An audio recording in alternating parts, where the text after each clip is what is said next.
13 सितंबर 2022 बिहार के बेगूसराय जिले में 30 किलोमीटर तक बाइक सवार अपराधियों द्वारा अंधाधुंध गोलीबारी की घटना से राजनीतिक लाभ लेने की पूरी कोशिश की गई।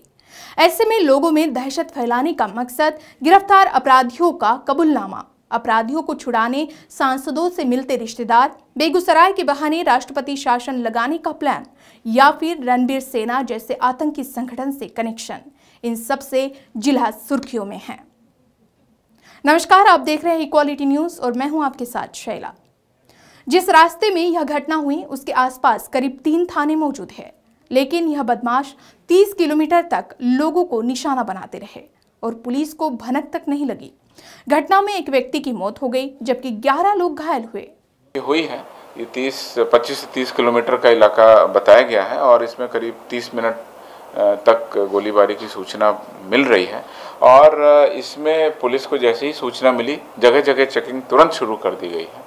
घटना के 3 दिन बाद बिहार पुलिस ने मामले का खुलासा करते हुए 4 आरोपियों को गिरफ्तार किया है, लेकिन बेगूसराय के पुलिस ने जब प्रेस कॉन्फ्रेंस करके कार्रवाई की जानकारी दी तो भाजपा की ओर से कई सवाल खड़े किए गए। एसपी ने कहा है कि दहशत फैलाने के लिए ये गोलीबारी की गई थी, जिसके बाद से सियासी घमासान मच गया और सियासी दिग्गजों के आमने सामने होने से सवाल खड़े हो गए। है जंगल राज है, परिभाषा मुख्यमंत्री ने बदल दी है, वो परिभाषा जनता राज का।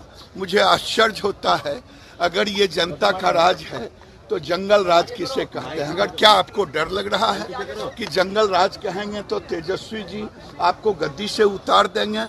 आपने 17 साल राज किया है, आप नैतिकता दिखाएं और अपने सामने आकर के अपराधियों पर नकेल कसें। जो स्थिति हो गया है बिहार में, गुंडा राज, जंगल राज, जो शब्द का प्रयोग करें, रोपे बबुल तो आम कहां से हो। आप सत्ता के लिए, आप महत्वाकांक्षा के लिए आपने जो कदम उठाया, कभी आपने सोचा कि क्यों कदम उठाए? बिहार में जंगलराज और तुष्टीकरण की राजनीति की बातें कहकर गिरिराज सिंह इसे आतंकी हमला बताया। वहीं भाजपा सांसद सुशील मोदी ने ट्वीट के जरिए इस वीडियो को शेयर करते हुए पुलिस जांच पर कई सवाल खड़े किए और सीबीआई से जांच करने की मांग की।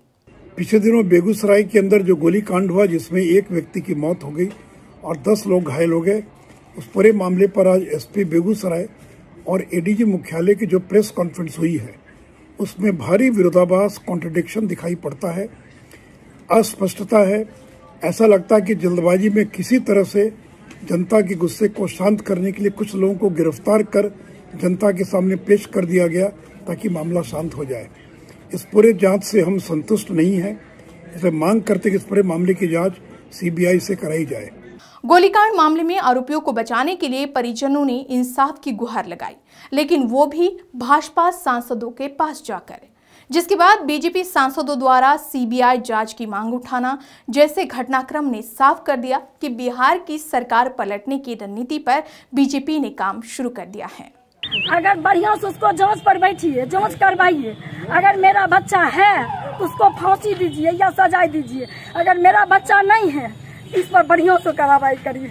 बता दें कि पूर्व मुख्यमंत्री जीतन राम मांझी ने इस घटना को दलितों, पिछड़ों के इलाके में अंजाम देने की बात करते हुए कहा था कि बीजेपी का इरादा बिहार में राष्ट्रपति शासन लगाने का है।